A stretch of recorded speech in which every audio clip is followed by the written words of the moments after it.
and make our staff submit that to you so the committee can go, oh, here's what Clovis needs. We're gonna need Clovis's votes. Where's the compromise? Here are the roads that we'll need in Coalinga. That's where it failed last time. Where are we gonna get those, how do we allocate so that with Coalinga, we'll get those votes as well? And how do we compromise between all those? The other thing I wanted to say is, if we look at the calendar of all that has been presented to the steering committee, it really shows the amount of work that our staff has been doing, maybe along with FCRTA or SCTA, on educating this committee on what we needed. And this was very helpful to sort of when you taught them and when you shared about, here's what we're looking at when we talk about a certain category. And so that was very, very helpful. My last comment is, let's allow the committee to finish their work. They're almost there. So let's encourage them to go, hey, get us something, you're on your calendar, you're on your schedule, work it out, and once it gets here, then we can kind of iron out, maybe little numbers here and there. And I know that 9% is something big that the committee will discuss, but hopefully there'll be some creative ideas from the committee to come back and even with your suggestions to help the committee operate and our staff. Those are my. Yeah, Paul, did you? Yeah, I just wanted to touch on, I believe it is also in that matrix of the schedule, the July 10th meeting. We did do it was countywide, but it used data from each of the cities in terms of their pavement condition. So we did do kind of a very in-depth discussion about pavement condition, what the needs are, what it would take for Measure C's resources in order to lift up those pavement condition indexes for the entire county, and that looked at city by city analysis. So I just want to, that meeting is available for viewing at the MeasureC2026.com website. There's a quite lengthy presentation that was given specifically on the pavement condition for countywide. So I just wanted to touch on it. But I think it helps when it's in this format. Yeah, it was in the presentation. Because this September 11 and this September 18, Yeah. none of our city stuff was in here. I mean, No, that's our transit was in there. Yeah. And so I think they need to work on facts instead of just, I think that we needed in this or that, like, we need to actually justify, hey, Clovis Transit is gonna take X amount of dollars. And will this measure overpay us? And we can be, oh no, yeah, because we're basing it on Fresno's numbers, which is high, 18%. We may not meet 18%, but where do we give and take so that way it actually can do the work? And with the roads, once it's here, it's easier because the presentation was way back in July, right? So the committee's gonna forget, but if we re-present it again, it's helpful. Kind of like what you presented here. These are very helpful to show here are the county roads. Yeah. Thank you. Any other? I got a kind of question, just clarification. The 30-year measure, what are the review periods and will we be voting on the review periods and what will those review periods consist of? So there's gonna be more discussion about that during the implementing guidelines, but we did have a lot of input on that very point.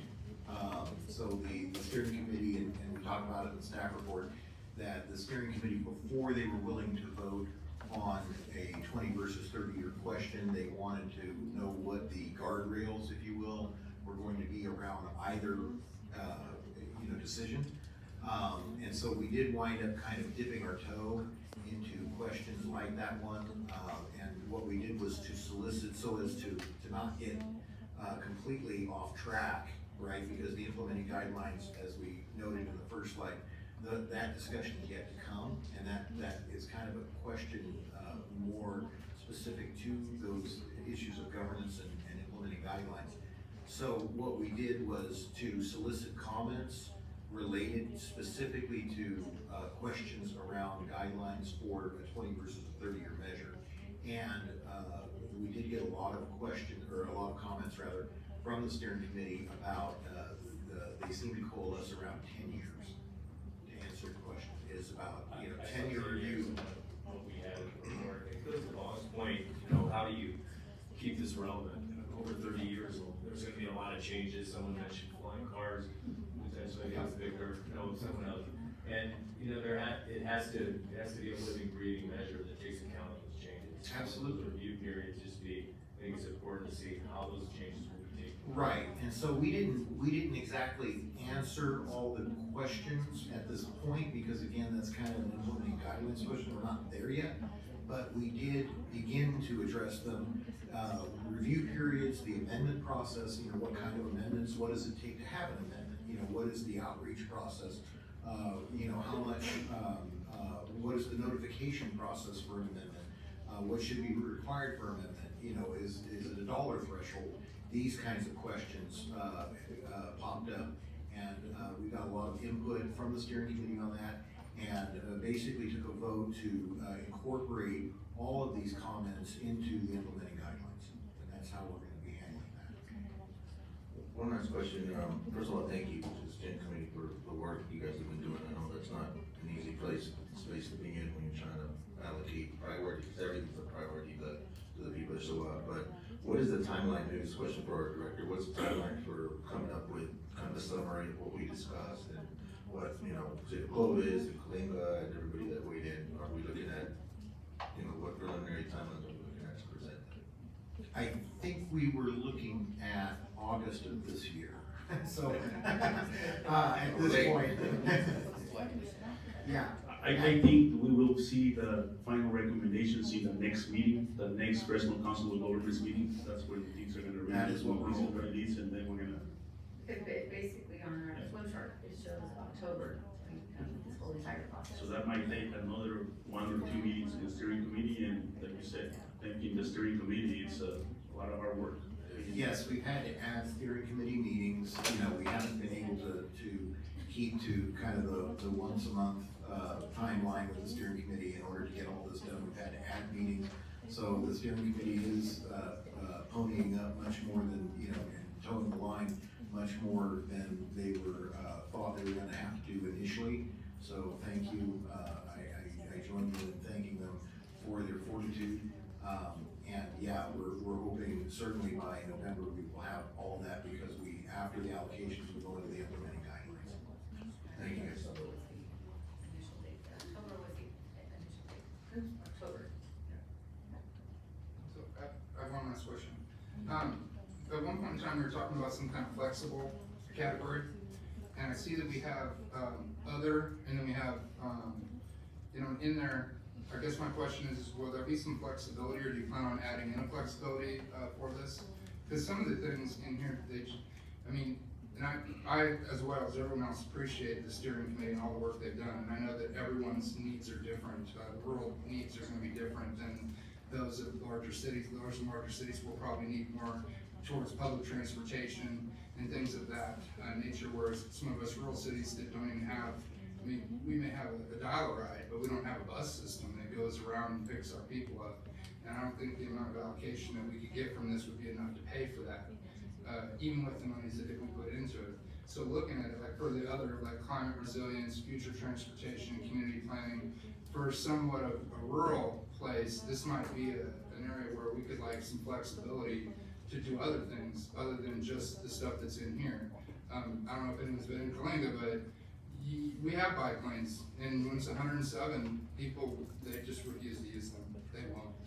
And so that's not specific to this other category, but that's just overall thinking in the process where we'd like some kind of flexibility, so that, hey, if, the larger cities want to spend their money in certain places, and the rural cities are like, hey, these categories, some of the areas and categories just don't fit.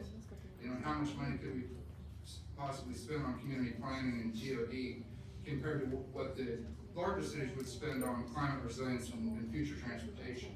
And I'm not saying we won't, but I'm just saying that I think for the rural communities, when they look at some of these things, like they're gonna look at you go back to the last slide that we were on the other category, that 4%, that 295 number, that's a large number for some people to swallow. And when they look at some of these categories, they may think to themselves, well, that's just a large amount, and what are we gonna use that for?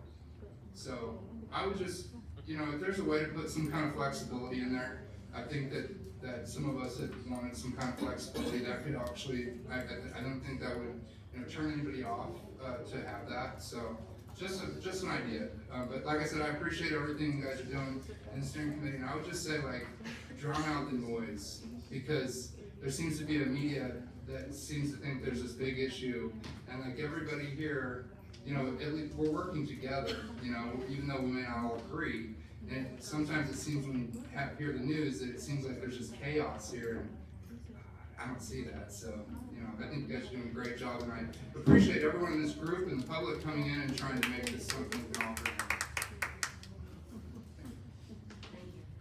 Madam Chair, if I can just impart something to our steering committee.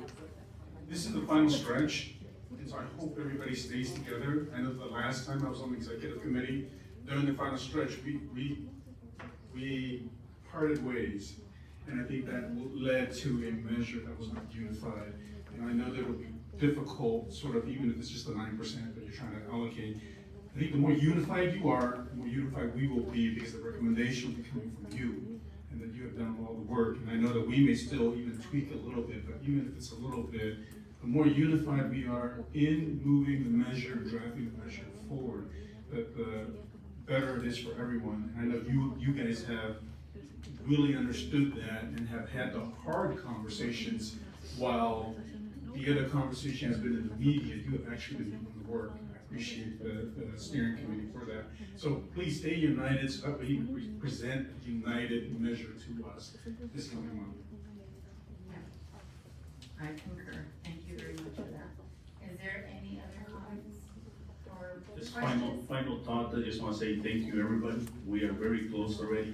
I know it's been very ups and downs with this process, but we are following it in 1 month. Next meeting of the Fresno Council of Governments, we're gonna see the hard work, what it is exactly. And then we're gonna get, and provide our inputs and recommendations in there as well.